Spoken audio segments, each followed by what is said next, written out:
This video, archived by Yad Vashem, shows child survivors of Bergen-Belsen celebrating the Jewish holiday of Purim. They are filmed here at a children's home in Amsterdam, and were mostly orphaned in the war. Some of them are one of the 6 children of their rescuers, Henny and Yehoshua Birnbaum. Purim is a holiday that celebrates the Book of Esther and the triumph of the Jews over Haman with the help of heroes Mordecai and Esther.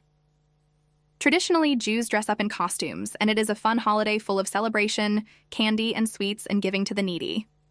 It is today, the day this video goes live, and would be one of the few times the children would find joy. Henny and Yehoshua were Jews originally from Germany. Like many others, they emigrated to Holland after the rise of the Nazis to find refuge. Yehoshua also went by Otto. The pair were Orthodox Jews and were both born in Poland, but emigrated to Germany as young children. While living in Berlin, they had 5 children.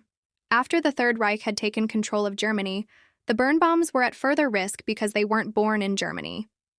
Henny and Yehoshua were deported during a roundup of Polish-born Jews in 1938 and sent her children to live with an aunt and another family in Holland. She was heavily pregnant at the time. The pair couldn't legally enter Holland, so Henny boarded a train heavily pregnant and was taken to a Dutch hospital where she gave birth and was allowed to stay. Yehoshua was allowed to join the family in 1939 if they agreed to live in Westerbork transit camp. The family was released and then resent there the next year, where they would stay until their deportation to Bergen-Belsen. Conditions in the camp began to deteriorate as it became an antechamber for deportation to the death camps of Sobibor and Auschwitz. The Birnbaums began to notice that children were turning up without parents. They took over Barrack 35, and it became a children's home.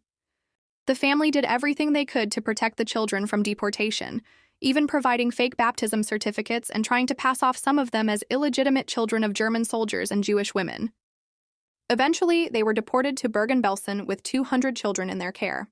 They stayed there for a year, and during this time, 3 of their children caught polio, and 1 was temporarily paralyzed. The group was rescued with other so-called exchange prisoners on a train to Terezin in April of 1945. After the war, they moved back to Amsterdam with the child survivors of the camp. This footage is from 1946, not even a year after their liberation. The move to the children's home in Amsterdam was met with many obstacles, but the important thing is that they continued to care for the children there until 1950. They then moved to Israel with their family and the remaining orphans who wished to join them. In total, they saved the lives of 350 children.